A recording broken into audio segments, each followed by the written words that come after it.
أما بعد فأعوذ بالله من الشيطان الرجيم بسم الله الرحمن الرحيم يا بني إسرائيل اذكروا نعمتي التي أنعمت عليكم وأوفوا بعهدي أوف بعهدكم وإياي فارهبون وآمنوا بما أنزلت مصدقا لما معكم ولا تكونوا أول كافر به ولا تشتروا بآياتي ثمنا قليلا وإياي فاتقون ولا تلبسوا الحق بالباطل وتكتموا الحق وأنتم تعلمون صدق الله العظيم.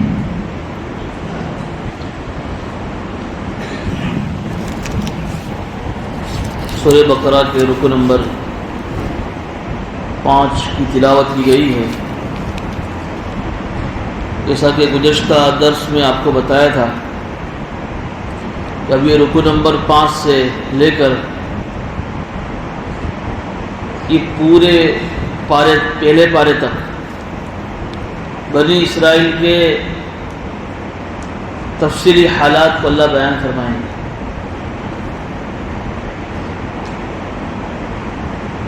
گزشتہ بتایا تھا کہ اللہ رب العزت نے بنو اسرائیل کو بہت ساری نعمتوں سے نوازا تھا.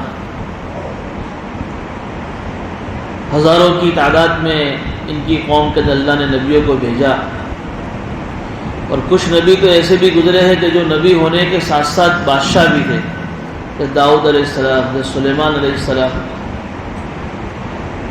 اور بھی بہت ساری نعمتیں ہیں جو انشاءاللہ آگے آ رہی ہیں. تو ان نعمتوں کی وجہ سے کبھی کبھی تو وہ اپنے بارے میں یہ کہتے تھے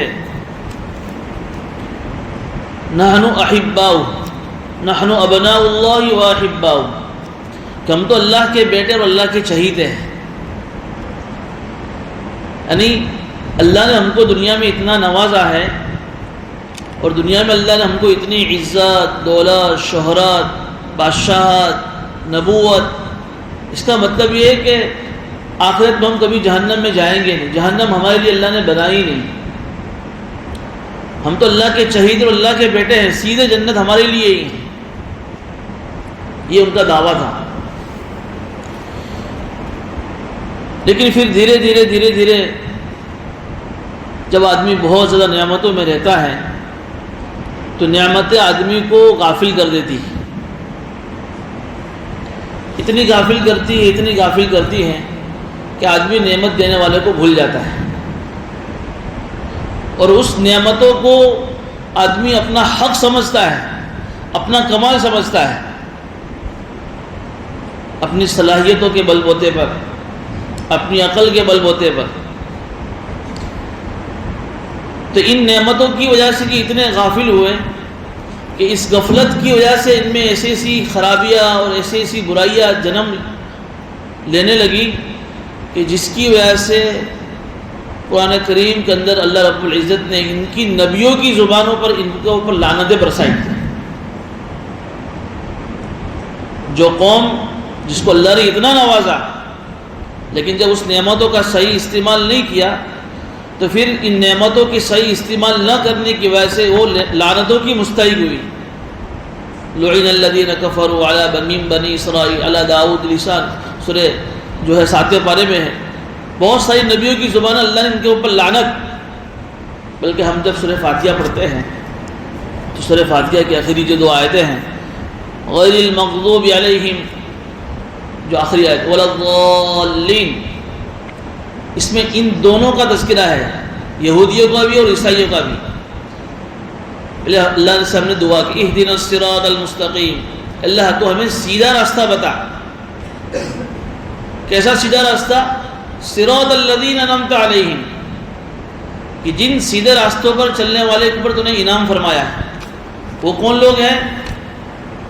نبی، اللہ کے نبی، ولی، شہداء، ان کے راستوں پر اللہ تو ہمیں چلا. یہ سیدھا راستہ ہے. غیر المغضوب علیہم ولا الضالین، نہ ان لوگوں کے راستے پر چلا جس پر تو نے غضب نازل کیا ہے اور جو گمراہ ہو گئے۔ علماء نے مفسرین نے لکھا ہے کہ غیر المغضوب علیہم سے یہودی مراد ہے، اللہ نے ان کے اوپر غضب اور اپنا غصہ نازل کر دیا۔ ولا الضالین سے عیسائی مراد ہے کہ جو اللہ نے جن کو گمراہ کر دیا۔ تو ہم اس سورہ فاتحہ میں روزانہ ان دونوں کے متعلق اللہ سے دعا کرتے کہ اللہ ان دونوں کے راستہ پر ہمیں مت چلائیے۔ تو بنو اسرائیل میں یہودی اور عیسائی دونوں کا تذکرہ ہے۔ اس لیے بہت زیادہ جب نعمتیں آدمی کے پاس آتی ہے تو نعمتیں آدمی کو غافل کر دیتی ہیں۔ پہلے جب آدمی کے پاس نعمت نہیں ہوتی ہے تو آدمی اس لیے اللہ کو یاد نہیں کرتا ہے کہ یار تھوڑا کما لو، تھوڑا اپنی زندگی کو ویل سیٹ کر دوں، تھوڑا اپنی لیٹی بیٹھی آوک کر دوں، پھر انشاءاللہ مسجد کا کونا پکڑ لیں گے۔ تو یہ بھی شیطانی چال ہے۔ اس لیے کہ قرآن کی جو ترتیب ہے وہ ترتیب یہ نہیں ہے کہ پہلے آدمی اپنی زندگی ویل سیٹ کر دے ہوئے، ٹھیک ٹھاک کر لے ہوئے، پھر اللہ کی عبادت کرے۔ ہم نے اللہ کی قرآنی ترتیب کو بالکل بدل دیا ہے۔ قرآن کی ترتیب کیا ہے؟ من عمل صالحا من ذکر او انثى وهو مؤمن فلنحيينه حیاتا طیبہ، کہ جو ایمان والا بندہ یا جو ایمان والی بندی ایمان لانے کے ساتھ ساتھ نیک عمل کرے گی، نیک عمل کا مجموعہ پورا دین، تو ہم اس کے بدلے میں پھر اس کو خوشگوار پاکیزہ زندگی عطا فرمائیں گے۔ ترتیب کیا ہے اللہ کی؟ کہ پہلے اپنا آپ کو اللہ کے حوالے کرو، اپنا آپ کو اللہ کی اطاعت پر لگاؤ، اپنا آپ کو اللہ کے حکموں کا پابند بناؤ، اپنا آپ کو دیندار بناؤ، پھر اس کے نتیجے میں اللہ تعالیٰ ہماری دنیا کی زندگی کو خوشگوار بنائے گا۔ لیکن آدمی کیا کرتا ہے؟ پہلی میری زندگی خوشگوار بن جائے پھر میں اللہ کی عبادت کروں گا۔ تو نتیجہ کیا ہوتا ہے کہ دنیا کے پیچھے آدمی اتنا بھاگتا ہے کہ پوری دنیا کی زندگی کمانے کے چکر میں اس کی پوری ہو جاتی ہے۔ نتیجہ یہ ہوتا ہے کہ نہ سکھ ملتا ہے نہ وہ خوشی ملتی ہے، اور آدمی ہمیشہ ہمیں دنیا چھوڑ کر چلا جاتا ہے۔ تو جب نعمتیں نہیں ہوتی ہیں تو بھی آدمی اللہ کو بھول جاتا ہے، اور جب نعمتیں بہت زیادہ ہو جاتی ہیں اور پھر آدمی کو اس نعمت کے دینے والے کا استظہار نہیں رہتا ہے تو بھی نعمتوں سے آدمی غافل ہو جاتا ہے۔ اس لیے اللہ تعالیٰ اس رکوع کے اندر بنی اسرائیل کو دیکھیے، یا بنی اسرائیل اذکروا نعمتی التی انعمت علیکم، او بنی اسرائیل کی اولاد، او حضرت یعقوب علیہ السلام کی اولاد، میری اس نعمت کو یاد کرو جو نعمتیں میں نے تم پر کی، نعمتیں اللہ نے یاد دلائی۔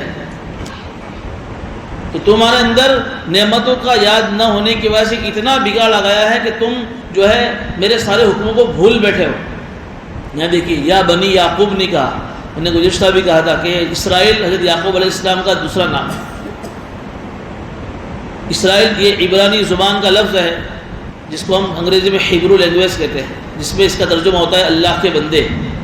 اللہ تعالیٰ یہاں بنی یعقوب نہیں کہا کہ یہ یعقوب کے اولاد، یہ نہیں کہا، بلکہ کہا کہ یہ اسرائیل کے اولاد، یعنی ایسا لقب استعمال کیا کہ جس کا ترجمہ یہ ہوتا ہے کہ یہ اللہ کے بندے کی اولاد۔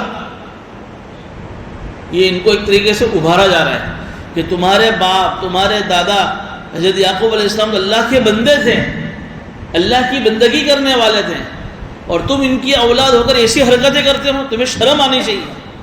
اس طرح اللہ انہیں ابھار رہے ہیں اور ایک عار دلا رہے ہیں۔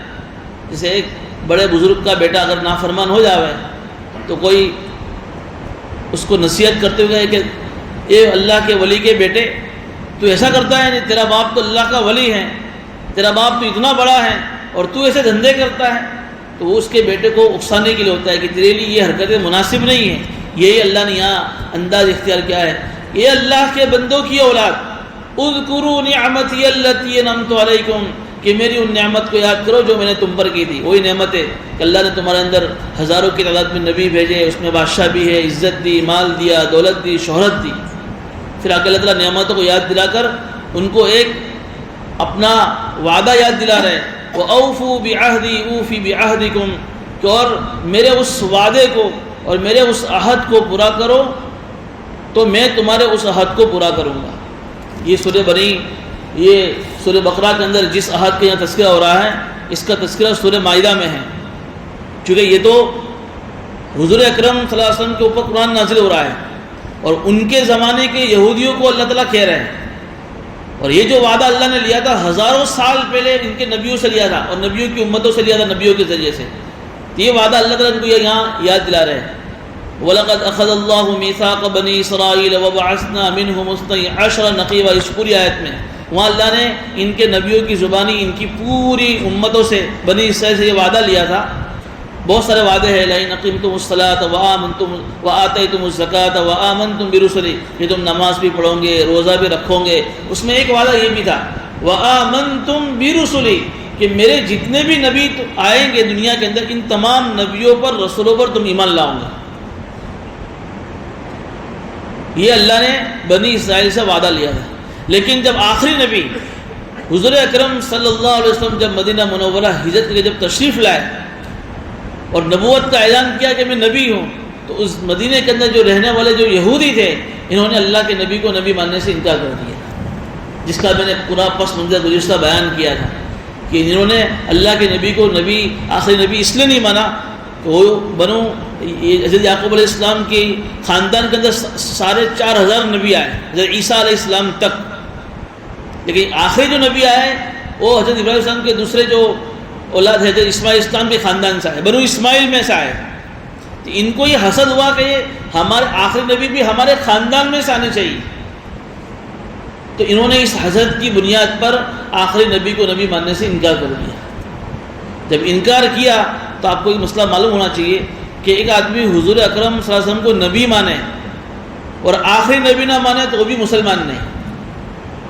دو عقیدے ہیں، ایک تو حضور اکرم صلی اللہ علیہ وسلم کو نبی ماننا اور نبی ماننے کے ساتھ ساتھ ان کو آخری نبی ماننا. یہ دونوں عقیدے ضروری ہیں تب جا کر وہ آدمی مسلمان کہلائے گا. تو یہودیوں نے تو پہلا عقیدہ ہی جو ٹھکرا دیا کہ ہم ان کو نبی مانتے ہی نہیں.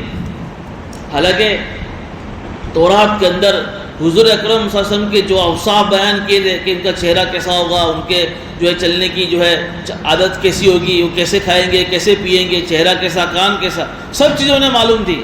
لیکن حسد کی بنیاد پر جلن کی بنیاد پر انہوں نے آخری نبی کو نبی ماننے سے انکار کر دیا. اللہ تعالیٰ ان کو یہاں ہی یہ وعدہ یاد دلا رہے ہیں کہ میں نے تم سے وعدہ نہیں لیا تھا وَآمَنْتُمْ بِرُسُلِي کہ جتنے بھی رسول میں بھیجوں چاہے وہ کسی بھی خاندان سے ہو.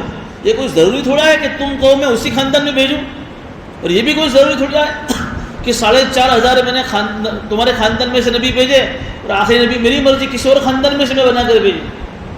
تمہارے کہنے کی وجہ سے میں تمہارے خاندان میں نبی بھیجوں تو پھر تم میرے خدا بن جاؤ گے نا. اللہ تعالیٰ تو کسی کی مرضی کا مالک تھوڑی ہے. تو اللہ تعالیٰ نے انہیں یہ عہد یاد دلایا اور پھر یہ بھی کہا کہ میں نے تم سے جب عہد لیا تھا اس وقت میں نے یہ بھی کہا تھا کہ اگر تم میری عہد کو پورا کرو گے، نمازیں پڑھو گے، روزے رکھو گے، جتنے نبی آئیں گے تمام نبی پر ایمان لاؤ گے، اس کے بدلے میں تمہیں 2 انعام دوں گا. تمہارے سارے گناہوں کو معاف کر دوں گا اور تم کو جنت جب آؤں گا تو ہمیشہ ہمیشہ کی تم کو جنت میں داخلہ کر دوں گا. 2 بڑے بڑے انعام اللہ نے سنائے تھے. اللہ تعالیٰ اسی عہد کو یاد دلا رہے وَأَوْفُوا بِعَهْدِي أُوفِ بِعَهْدِكُمْ کہ تم میرے وعدے کو پورا کرو میں تمہارا وہ وعدہ پورا کروں گا. لیکن انہوں نے اللہ کا وعدہ پورا کیا نہیں، تو اللہ نے بھی ان کے اس وعدے کو پورا نہ کر کے ہمیشہ کے لیے ان کے اوپر اللہ نے ذلت رسوائی کو اللہ نے مسلط کر دی. آج بھی یہودی اور عیسائی جہاں کہیں بھی بس رہے ہیں، اگرچہ وہ ٹیکنالوجی کے اعتبار سے بہت آگے ہیں، ان کے پاس ڈیفینس سسٹم اتنا مضبوط ہے، یہ وہ ظاہری ان کی ترقی ہیں، لیکن اللہ تعالیٰ ان کو جو ہے پوری دنیا والوں کے سامنے ذلیل کر کے رہے گا انشاءاللہ. یہ جو ابھی جنگ جو چل رہی ہے، یہ جنگ جو ہے ظاہر میں ایسا لگ رہا ہے کہ یہ حماس اور غزہ کے رہنے والے یہ پسپا ہو رہے ہیں، ہار رہے ہیں، ان کے جو ہے بچے شہید ہو رہے ہیں. یہ تو اللہ تعالیٰ کی یہاں ایک اس کی جو ہے مدت طے ہے. جب اللہ کا وقت قریب آئے گا انشاءاللہ تو وہ عنقریب اللہ تعالیٰ مسلمانوں کو جو ہے اور فلسطین کے رہنے والوں کو اللہ جیتائیں گے اور اللہ ان کو ہرائے گا، ذلیل ہوں گے. یہ قرآن کا وعدہ ہے. یہ پھر بھی اگر کوئی آدمی یقین نہ کرے اور یہ الفاظ اپنی زبانوں سے نکالے کہ کیا ضرورت تھی ان کو جنگ شروع کرنے کی، تو یہ وہ آدمی کہہ سکتا ہے کہ جس کا قرآن و حدیث کے اوپر جس کا یقین نہیں ہے، جس کا یقین اللہ کی ذات پر نہیں ہے. بہرحال یہ الگ موضوع ہے. تو اللہ تعالیٰ ان کو یہی عہد یاد دلا رہے ہیں وَأَوْفُوا بِعَهْدِي أُوفِ بِعَهْدِكُمْ تم میرے اس عہد کو پورا کرو میں تمہارے عہد کو پورا کروں گا. یہاں عہد کے متعلق ایک بات یہ کہہ دوں کہ یہ تو چونکہ ان سے کہا جا رہا ہے لیکن ہمیں بھی اس سے ایک سبق یہ لینے کی ضرورت ہے کہ دیکھو اللہ تعالیٰ بار بار یہ عہد یاد دلا رہا ہے. اس کا مطلب یہ کہ جب دو آدمی مل کر جب کوئی عہد کرے، کوئی ایگریمنٹ کرے، کوئی وعدہ کرے، تو اس وعدے کو پورا کرنا بہت ضروری ہے. اس کو آدمی نارمل نہ لے، سیریس لینے کی ضرورت ہے. سیریس لینے کی ضرورت ہے. اللہ کے نبی صلی اللہ علیہ وسلم کے متعلق آپ نے سنا ہوگا کہ ایک آدمی سے کہا، وہ ڈیل ہوئی، کہا کہ میں پیسے لے کر آتا ہوں، آپ یہاں ہی تشریف رکھیں. وہ آیا ہی نہیں دوبارہ. حضور اکرم صلی اللہ علیہ وسلم وہاں ہی پورا دن ٹھہرے رہے، چونکہ اس نے کہا کہ تم یہاں ہی رہو، میں آ رہا ہوں. وہ تو بھول گیا. شاید 1 دن یا 3 دن تک حضور اکرم صلی اللہ علیہ وسلم وہاں ہی ٹھہرے رہے، چونکہ اس سے وعدہ کیا کہ میں یہاں ہی کھڑا ہوں. وہاں ہی نمازیں پڑھی، وہاں ہی اپنا بستر وہاں ہی سب ڈال دیا. اتنا وعدے کی پاسداری اور اتنا وعدے کا لحاظ. اس لیے حدیث میں آتا ہے جب کوئی آدمی وعدے کی پابندی نہیں کرتا ہے، جان بوجھ کر وعدے کیے ہوئے توڑتا ہے، تو قیامت میں اللہ تعالیٰ ایسے لوگوں کے اوپر جھنڈے لگائے گا. اور جس کا جو جتنا بڑا ماہر ہوگا وعدے کے توڑنے کا، اس کا جھنڈا بھی اتنا بڑا ہوگا.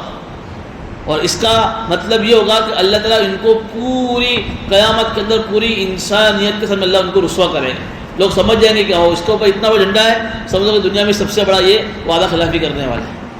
تو بہرحال یہ ہمیں اس آیت سے یہ بھی سیکھ ملتی ہے کہ ہمیں جو بھی وعدہ کرے اس کو پورا کرنا چاہیے. وَإِيَّايَ فَارْهَبُونِ. آگے اللہ نے کیا فرمایا؟ اور تم مجھ سے ڈرو. اصل میں ایک بات یہ بھی تھی کہ جو یہود اور عیسائی کے جو علماء تھے، انہیں تو سب معلوم تھا، چونکہ یہ تورات کے حافظ تھے.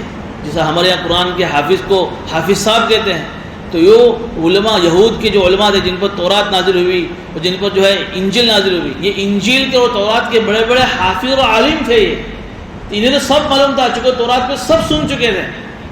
لیکن ان کو یہ ڈر تھا کہ اگر ہم اسلام قبول کر لیں گے، آخری نبی کو مان لیں گے، تو ہماری جو معتقدین ہیں، ہمارے جو فالوورز ہیں، ہمارے چاہنے والے جو ہمارے چیلے ہیں، ان کی طرف سے جو ہمیں ہدیے مل رہے ہیں، ہمیں جو نیازیں مل رہی ہیں، ان کی طرف سے سب بند ہو جائے گی. ہمارا دنیا کا بہت بڑا نقصان ہو جائے گا. تو دنیاوی نقصان اور دنیاوی فائدے کے لیے یہ لوگ اسلام لانے سے، حضور اکرم صلی اللہ علیہ وسلم پر ایمان لانے سے بچتے تھے. اللہ ان کو یہاں یاد دلا رہے، وَإِيَّايَ فَارْهَبُونِ. مجھ سے ڈرو. اس سے مت ڈرو کہ تمہارا دنیا کا نقصان ہو جائے گا، تمہارے فالوورز اور تمہارے چیلے اور تمہارے جو ہے آگے پیچھے چلنے والے، تمہارے ہاں والے تمہارے کم ہو جائیں گے، تمہاری عزت کم ہو جائے گی. وَإِيَّايَ فَارْهَبُونِ. مجھ سے ڈرو. وَآمِنُوا بِمَا أَنزَلْتُ مُصَدِّقًا لِمَا مَعَكُمْ. پھر اگر اللہ تعالیٰ ان کو سیدھا دوسرا خطاب کر رہے ہیں، اور اس لیے تم جو قرآن میں نے تمہارے اوپر نازل کیا ہے، جو قرآن میں نے اتارا ہے حضور اکرم صلی اللہ علیہ وسلم پر، تم اس قرآن پر ایمان لے آؤ. مصدقا لما معکم. وہ قرآن ایسا ہے کہ جو تمہاری کتابوں کی تصدیق کرتا ہے. اب آپ ذرا سوچئے کہ قرآن کریم آج سے 1500 سال پہلے نازل ہوا حضور اکرم صلی اللہ علیہ وسلم پر، اور یہ قرآن سے پہلے کی جتنی جو کتابیں ہیں، تورات، زبور، انجیل، یہ بڑی بڑی کتابیں، ایسے تو 100 کے قریب کتابیں نازل ہوئی چھوٹی بڑی، لیکن مشہور یہ جو ہے قرآن سے پہلے کی اتنی کتابیں، بڑی بڑی کتابیں ہیں. تورات حضرت موسیٰ علیہ السلام پر، انجیل حضرت عیسیٰ علیہ السلام پر، اور زبور حضرت داؤد علیہ السلام پر. یہ تو ہزاروں سال پہلے اللہ نے نازل کی تھی، قرآن سے بھی ہزاروں سال پہلے.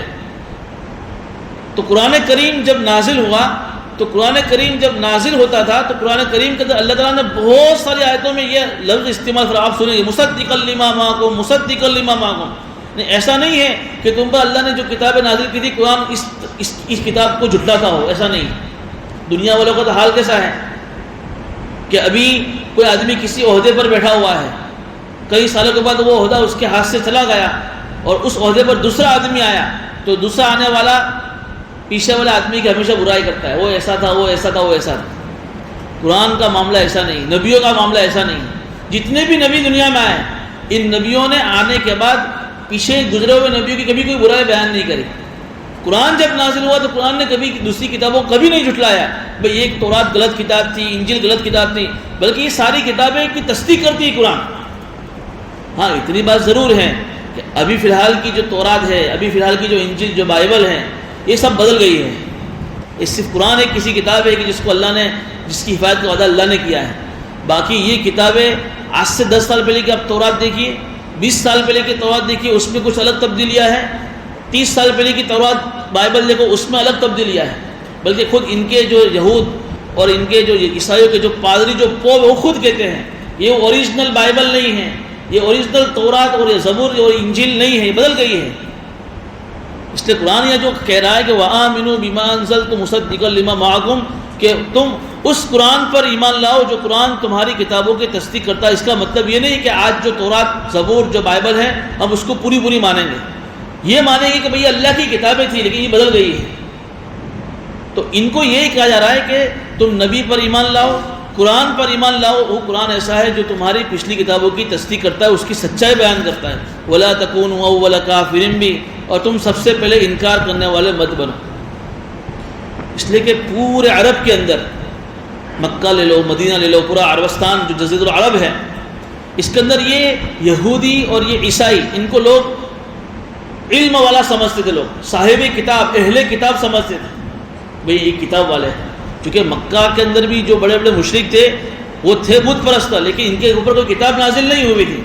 یہ یہودی، یہ عیسائی تو صاحب کتاب تھے، تو سارے عرب کی نگاہ ان کے اوپر تھی کہ اب یہ حضور مدینہ جا رہے ہیں، اور مدینہ کے اندر جب یہ اپنا اسلام کا، دین کا جب پیغام لوگوں کو سنائیں گے، ہم دیکھتے کہ یہودی حضور پر ایمان لاتے کہ نہیں لاتے،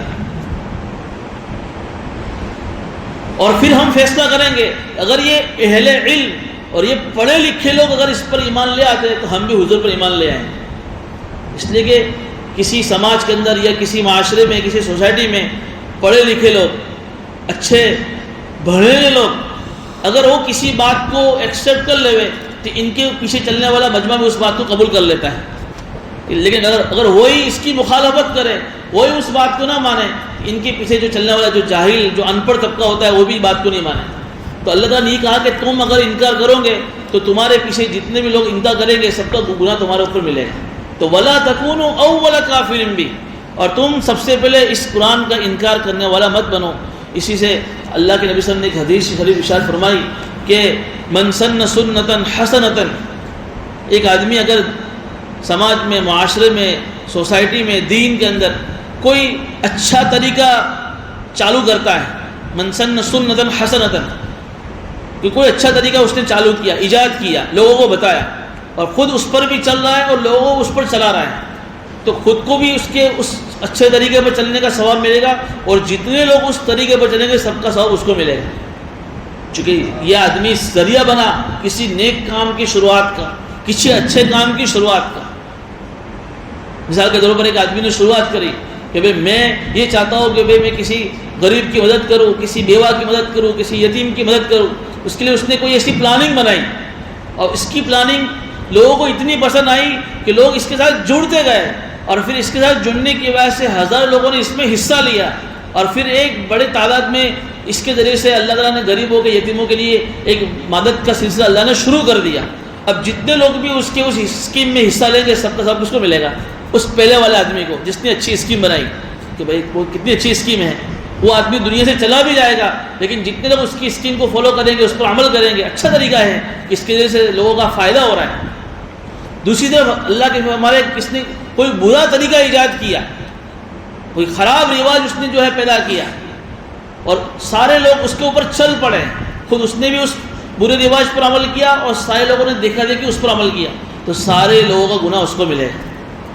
حالانکہ وہ دنیا سے چلا گیا ہے، جہنم میں ہے، جتنے لوگ اس کی برائی، برے رواج کے اوپر عمل کریں گے سب کا وبال اس کے اوپر آئے گا۔ اس لیے قیامت تک جتنے بھی جو مرڈر ہوں گے، جو قتل ہوں گے، سب کا گناہ کس کو ملے گا؟ قابل کو ملے گا، جو حضرت آدم علیہ السلام کا سب سے پہلا بیٹا تھا، اس نے اپنے بھائی کا سب سے پہلا مرڈر کیا، ایک برا طریقہ اس نے ایجاد کیا۔ اب قیامت تک جتنے بھی مرڈرز ہوں گے سارے قتل کا اور مرڈر کا گناہ کس کو ملے گا؟ اس کو ملے گا۔ اس لیے یہاں اللہ یہ فرما رہے کہ تم اہل کتاب ہو، تم صاحب علم ہو، تم اگر قرآن کا انکار کرو گے تو تمہارے ذریعے سے آنے والی تمہاری نسل انکار کرے گی، اور تم کو دیکھا دیکھی دوسری جو عرب کی قوم ہے وہ بھی قرآن کا انکار کرے گی، تو سب کا وبال تمہارے اوپر آئے گا۔ وَلَا تَكُونُوا أَوَّلَ كَافِرٍ بِهِ، اگر اللہ فرما رہے ہیں وَلَا تَشْتَرُوا بِآيَاتِي ثَمَنًا قَلِيلًا۔ اب ایک ان کی برائی یہ تھی، یہود کے جو علماء تھے، جو عالم تھے، جو تورات کے اور انجیل کے حافظ تھے، چونکہ ان کے اندر دنیاوی لالچ بہت زیادہ تھی، تو یہ لوگ کیا کرتے تھے کہ لوگ کوئی ان کے پاس مسئلہ پوچھنے کے لیے آیا، بھائی چلو مسئلہ پوچھ کر آتے ہیں کہ تورات کے اندر کیا مسئلہ ہے، تو وہ لوگ کیا کرتے تھے، آدمی دیکھ کر مسئلہ بتاتے تھے۔ ایک کتاب میں لکھی ہے بات، جیسا ہمارے قرآن کے اندر ایک سزا ہے کہ اگر اسلامی حکومت ہو اور کوئی شادی شدہ اگر زنا کرے کسی غیر اجنبی محرم عورت سے تو اس کی سزا کیا ہے ہمارے اسلام کے اندر کہ بھائی اسلامی حکومت ہوگی تو اس کو رجم سنسار کر دیا جائے گا، یعنی کھڈا کھودا جائے گا، اس کو آدھا دفن کر دیا جائے گا، پھر اس کو پتھر مارے جائیں گے، اتنے ماریں گے کہ مر جائے گا۔ سورہ نور میں اس کی تفسیر آپ کو بتایا تھا۔ یہی سزا تورات کے اندر بھی لکھی ہوئی تھی کہ اگر کوئی شادی شدہ نوجوان زنا کرتا ہے، اسلامی حکومت ہے، تو پھر اس کو یہ سزا دی جائے گی۔ اب ایک یہودی عالم کے پاس ایک مالدار لڑکے کا کیس آیا اور پوچھا گیا مسئلہ کہ بھئی کیا مسئلہ ہے؟ دیکھا کہ تو مالدار ہے، یہاں سے کچھ ملے ایسا ہے، کچھ پیسے ملے ایسا ہے۔ تو وہ جو تورات کا جو حکم تھا، قانون جو تھا سزا کا، اس نے اس سزا کے قانون کو چھپا دیا۔ آگے آ رہا ہے اس کا تذکرہ، اور کیا کہا؟ سزا تو یہ تھی کہ بھئی اس کو رجم کر دیا جائے۔ اس نے کہا کہ بھئی چلو مالدار، اس نے یہ کہا کہ بھئی اس کو بلاؤ، اور اس کی سزا یہ ہے کہ بھئی اس کا منہ کالا کرو، اور منہ کالا کرنے کے بعد اس کو گدھے پر بٹھاؤ اور اس کو پورے شہر میں پھراؤ۔ یہ اس کی سزا ہو گئی۔ مطلب تھوڑی سی سزا کو ہلکا کر دیا۔ مالدار تھا اس کے لیے، اور ایک غریب آیا تو اس کو جو ہے اس کے جرم کے اندر اس کو سنسار کر دیا۔ تو اللہ تعالیٰ یہ کہہ رہے وَلَا تَشْتَرُوا بِآيَاتِي ثَمَنًا قَلِيلًا کہ دنیاوی چند ٹھکروں کے خاطر میری آیتوں کو تم مت بیچو۔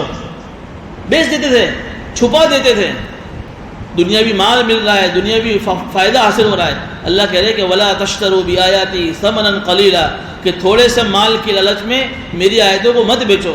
یہاں قرآن نے یہ کہا کہ تھوڑی سے مال کے بدلے میں، اس کا مطلب یہ ہوا کہ زیادہ مال دے کر۔ اس کا مطلب یہ ہے کہ اللہ کی کلام کے مقابلے میں دنیا کا مال کتنا بھی زیادہ ہو، تھوڑا ہے، وہ پوری دنیا کی حکومت مل جائے، پوری دنیا کا مال مل جائے، لیکن کوئی آدمی، کوئی عالم اس کے بدلے میں اللہ کے کسی حکم کو بدلتا ہے تو پھر یہ بہت خطرناک چیزیں ہیں۔ وَلَا تَشْتَرُوا بِآيَاتِي ثَمَنًا قَلِيلًا وَإِيَّايَ فَاتَّقُونِ اور مجھ ہی سے تم ڈرو۔ یعنی تم کو ابھی دنیا کی زندگی میں یہ دنیا کے پیسے اور دنیا کی چیزیں اچھی لگتی ہیں، لیکن تمہیں مجھ سے ڈرنا چاہیے کہ کل قیامت میں تم میرے پاس آؤ گے اور اپنی زندگی میں تمہیں مجھے حساب دینا ہے، اس وقت پھر تمہارا کیا ہوگا۔ اس لیے اللہ کا کہہ رہے وَلَا تَلْبِسُوا الْحَقَّ بِالْبَاطِلِ وَتَكْتُمُوا الْحَقَّ وَأَنْتُمْ تَعْلَمُونَ کہ تم حق کو باطل کے ساتھ گڑ مڑ مت کرو، ملاؤ مت، وَتَكْتُمُوا الْحَقَّ اور حق کو چھپاؤ مت۔ کبھی کیا کرتے تھے کہ وہ چھپا دیتے تھے، کبھی حق اور باطل دونوں کو مکس کر دیتے تھے۔ اللہ کہہ رہے کہ یہ چیزیں تمہارے لیے مناسب نہیں۔ تین چیزیں اس آیت میں اللہ نے بیان فرمائی۔ ایک تو ان کو کہا کہ تم رسولوں پر ایمان لاؤ، دوسرا کہا کہ تم قرآن پر ایمان لاؤ، تیسرا یہ کہا کہ بھئی تمہارے پاس جو تورات ہے، جو زبور ہے، جو انجیل ہے، جو آسمانی کتابیں ہیں، تم دنیاوی مفاد کی خاطر اس اللہ کے حکم کو مت بیچو۔ یہ تین باتیں ان سے کہیں۔ اب آگے کی چار آیتوں میں اللہ تعالیٰ ان کو کچھ نیک عمل کرنے کا حکم دے رہے وَأَقِيمُوا الصَّلَاةَ وَآتُوا الزَّكَاةَ وَارْكَعُوا مَعَ الرَّاكِعِينَ کہ بھئی نبی پر ایمان لانے کے بعد، قرآن پر ایمان لانے کے بعد اب تمہارا کام یہ ہے کہ تم نماز کو قائم کرو، زکوٰۃ کو ادا کرو، چونکہ ان کے مذہب کے اندر اور ان کے جو شریعت کے اندر بھی نماز تو تھی، ان کے مذہب کے اندر جو ہے زکوٰۃ تھی، لیکن زکوٰۃ کی نکالنے کا جو طریقہ ان کے اندر الگ تھا۔ لیکن اگر مسلمان بن جاتے ہو، تم اسلام قبول کر لیتے ہو، تو پھر تمہیں اب نماز پڑھنی پڑے گی اسلامی طریقے کے مطابق، اب تم کو زکوٰۃ دینی پڑے گی اسلامی طریقے کے مطابق۔ وَارْكَعُوا مَعَ الرَّاكِعِينَ اور تم رکوع کرو رکوع کرنے والوں کے ساتھ۔ یہاں علماء نے ایک بات یہ لکھی ہے کہ رکوع کرو رکوع کرنے والوں کے ساتھ کا مطلب کیا ہے کہ یہودی اور عیسائی کے اندر جو ہے رکوع نہیں تھا، ان کی نماز کے اندر قیام کیا اور سیدھے سجدے میں چلے گئے۔ اللہ تعالیٰ یہ کہہ رہے ہیں کہ جب تم اسلام قبول کرو گے اور امت محمدیہ میں جب تم داخل ہوں گے تو امت محمدیہ کو، آخری نبی کو، جو امت کو جو نماز ملی اس میں رکوع بھی ہے، اب تم کو رکوع کرنا پڑے گا۔ اب تم یہ کہو کہ نہیں ہم تو ابھی بھی رکوع نہیں کریں گے تو نہیں چلے گا۔ ایک تو یہ ہے علماء نے بات لکھی۔ دوسری بات یہ لکھی ہے کہ وَارْكَعُوا مَعَ الرَّاكِعِينَ کا مطلب یہ ہے کہ تمہیں نماز تو پڑھنی لیکن جماعت کے ساتھ پڑھنی۔ ایک تو کیا فرمایا نماز کو قائم کرو، دوسرا فرمایا زکوٰۃ ادا کرو، تیسرا فرمایا کہ رکوع کرنے والوں کے ساتھ رکوع کرو، یعنی نماز پڑھنے والوں کے ساتھ نماز پڑھو، اکیلے نماز مت پڑھو۔ یہ بہت اہم چیزیں ہیں یہ کہ آدمی نماز کا پابند ہے لیکن بغیر کسی عذر کے معمولی بہانوں سے آدمی جماعت کو چھوڑ دیتا ہے۔ علماء نے اس کو پسند نہیں کیا ہے، بلکہ ہمارے فقہاء حناف نے تو لکھا ہے کہ یہ نماز کو جماعت کے ساتھ پڑھنا سنت مؤکدہ ہے جو واجب سے قریب ہیں۔ حالانکہ کچھ علماء نے لکھا ہے کہ یہ واجب ہے، اس لیے کہ آپ کو بہت ساری حدیث ایسی ملے گی۔ ایک حدیث میں یہ ہے کہ کوئی آدمی مسجد سے قریب رہتا ہے تو اس کی نماز تو جماعت کے بغیر ہوتی ہی نہیں۔ ایک حدیث میں یہ ملے گا کہ ایک آدمی کو ایسی جگہ رہتا ہے جہاں اس کے کان میں مسجد کی اذان کی آواز اس کے کان میں سنائی دیتی ہے، پھر بھی آدمی گھر میں جماعت کے بغیر نماز پڑھتا ہے، اس کی نماز نہیں ہوتی۔ ایک صحابی نابینا جو عبداللہ ابن ام مکتوم رضی اللہ عنہ نابینا تھے، تو حضور اکرم صلی اللہ علیہ وسلم کی خدمت میں آیا گیا، نبی اللہ کہ میں نابینا ہوں، مجھے کوئی گھر سے لے کر آنے والا نہیں ہے، تو کیا میں گھر میں اکیلا نماز پڑھ سکتا ہوں جماعت چھوڑ کر؟ تو پہلے تو حضور اکرم صلی اللہ علیہ وسلم نے ان کو اجازت دے دی، پھر ان سے سوال کیا کہ تمہارے گھر میں اذان کی آواز آتی ہے؟ کہاں آتی ہے؟ کہ پھر تو تمہیں مسجد میں آنا ضروری ہے، کہ تم دو آدمی کے سہارے کیوں نہ ہو۔ یہ حدیث ہے۔ ایک حدیث آپ کو اور سناؤں میں کہ ایک مرتبہ حضور اکرم صلی اللہ علیہ وسلم مسجد کے اندر آئے، جماعت کھڑی ہوئی، دیکھا کہ مجمع بہت کم ہے، تو حضور اکرم صلی اللہ علیہ وسلم نے اس وقت کہا کہ میرا جی یہ چاہتا ہے کہ کوئی آ کر یہاں نماز پڑھائے اور میں نوجوانوں کو جمع کروں، جو لکڑیوں کو جمع کر کے اس لکڑیوں ان لوگوں کے گھروں کو جلا دے جو جماعت کے بغیر نماز پڑھتے ہیں۔ حالانکہ حضور اکرم صلی اللہ علیہ وسلم اپنی امت میں کتنے مشفق تھے، لیکن پھر بھی جماعت کے بغیر اکیلے نماز پڑھنے والوں کے بارے میں حضور اکرم صلی اللہ علیہ وسلم کا جو غصہ کتنا ہے کہ میں ان کے گھروں کو جا کر جلا دوں۔ ان ساری حدیثوں سے کچھ علماء نے یہ لکھا ہے کہ نماز جماعت کے ساتھ پڑھنا واجب ہے۔ بعض ہے کہ جماعت بغیر کسی عذر کے گھر میں نماز پڑھتا ہے تو اس کی نماز نہیں ہوگی، لیکن ہمارا جو جمہور ہے علماء حناف نے لکھا ہے کہ نماز تو ہو جائے گی لیکن سنت مؤکدہ کے چھوڑنے کا اس کو گناہ ملے گا، اور اگر اس نے عادت بنا لی ہے تو عادت بنانے کی وجہ سے بہت بڑا وہ گنہگار ہوگا ہے۔ اس لیے جماعت کے ساتھ نماز پڑھنا یہ بہت ضروری ہے۔ آدمی معمولی بہانوں سے جماعت کو چھوڑ دیتا ہے، یہ مناسب چیز نہیں ہے۔ یہ جماعت کا جو سسٹم جو اللہ نے بنایا ہے یہ اس لیے بنایا ہے کہ مان لو کہ ہماری شریعت میں اگر جماعت نہ ہوتی اور یوں حکم ہوتا کہ بھئی ہر آدمی اپنی اکیلے نماز پڑھے تو نماز تو کا جو مسئلہ وہ تو حل ہو جاتا، لیکن جماعت کا سسٹم اللہ نے اسے رکھا ہے کہ بھئی جب عشاء کی اذان ہوئی، مغرب کی اذان ہوئی، 5 وقت میں سارے مسجد کی سوسائٹی والے ایک ساتھ ملیں گے تو ایک دوسرے کی خبر لیتے رہیں گے ایک دوسرے کی کہ بھئی یہ مغرب میں آیا، عشاء میں کیوں نہیں آیا؟ میں اس کو دیکھتا کہ وہ میرا سوسائٹی میں رہنے والا آدمی 5 ٹائم سے نماز میں دکھتا نہیں، کچھ ہوا تو نہیں ہے، تو ایک دوسرے کی خبر رہے گی اس کو۔ اگر جماعت کی نماز ہی نہیں ہوگی تو کون کس کی خبر لے گا؟ یہ اس لیے جماعت کا سسٹم بنایا ہے۔ تو اس لیے یہ 5 وقت کی نماز ہے۔ جمعہ کی نماز کے بارے میں علماء نے لکھا ہے کہ جمعہ کی نماز کسی بڑی ایک جامع مسجد یا عیدگاہ میں ہونی چاہیے۔ یہ جو ہمارے یہاں رواج ہے کہ جہاں کوئی نئی مسجد بنی وہاں جمعہ شروع کر دیا، پسند نہیں کیا علماء نے اس کو، اس لیے کہ جمعہ کی نماز ایک جگہ ایسی جگہ ہو جہاں بہت زیادہ تعداد کے مسلمان بھیڑ کی شکل میں جمع ہو، تاکہ پورا علاقہ ایک ساتھ جمع ہو جائے، ہو کر پورا علاقہ ایک دوسرے سے جو ہے باخبر رہیں، ایک دوسرے کی خبر لے لیں۔ اور اس کی وجہ سے اسلام کی ایک پہچان لوگوں کے سامنے دیکھو مسلمان کتنی زیادہ تعداد میں ہیں۔ اور یہاں تو کیا ہوتا ہے کہ جہاں کوئی نئی مسجد بنی وہاں جمعہ شروع ہوگا، اس سے یہ اسلام کی عظمت ختم ہو رہی ہے۔ اور عید کی نماز کہا کہ عیدگاہ میں پڑھی جاوے، وہاں پورا شہر جمع ہو جائے، جمعہ کی نماز کہ پوری سوسائٹی جمع ہو، عید کی نماز کہ پورا جو ہے شہر جمع ہو جائے، یہ حکمت لکھی علماء نے۔ تو یہاں بھی ان کو 3 حکم دیے، نماز کو قائم کرنا، یہ تو بتا دیا سورہ بنی اسرائیل میں، قائم کرنے سے صرف پڑھنا نہیں ہے، نماز کے جو واجبات ہیں، نماز کی جو سنتیں ہیں، نماز کے جو سلام سے لے کر وضو تک کی جتنی جو چیزیں ہیں، نماز کی تکبیر سے لے کر ساری چیزیں اس میں آ گئی۔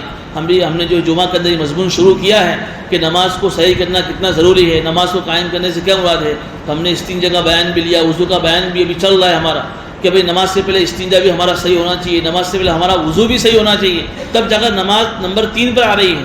نماز پڑھا لیکن ہمارا استنجا صحیح نہیں ہے، پاکی صافی ہماری صحیح نہیں ہے، لیکن استنجا صحیح ہے تو ہمارا وضو صحیح نہیں ہے، نماز بھی ہماری صحیح نہیں ہوگی، اور نماز صحیح نہیں ہوگی تو ہمارا کوئی بھی عمل اللہ کے یہاں قبول نہیں ہوگا۔ تو یہ فرمایا وَأَقِيمُوا الصَّلَاةَ، نماز کو قائم کرو، زکوٰۃ کو ادا کرو، اور وَارْكَعُوا مَعَ الرَّاكِعِينَ، اور رکوع کرنے والوں کے ساتھ رکوع کرو۔